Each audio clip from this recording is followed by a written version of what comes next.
Minun nimi on Ari Pärnänen ja mä olen yhdessä vaimoni Katriinen kanssa yrittäjänä tämmöisessä yrityksessä kuin Yöpuu Yhtiö Oy.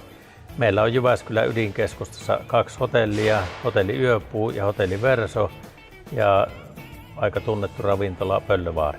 Meillä on yhteensä 154 hotellihuonetta ja töissä meillä on semmoinen vähän yli 50 henkeä meidän yrityksessä.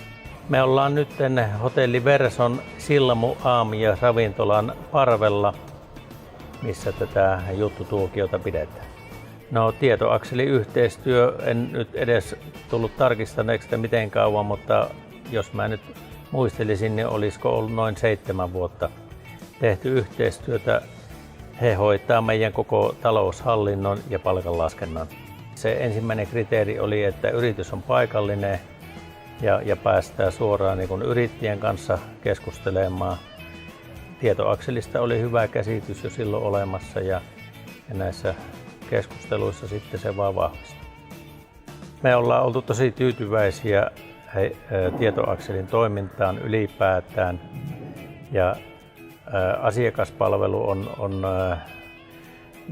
voi sanoa, että erittäin hyvää ollut ja ennen kaikkea niin kuin heidän ammattitaitoonsa voi luottaa.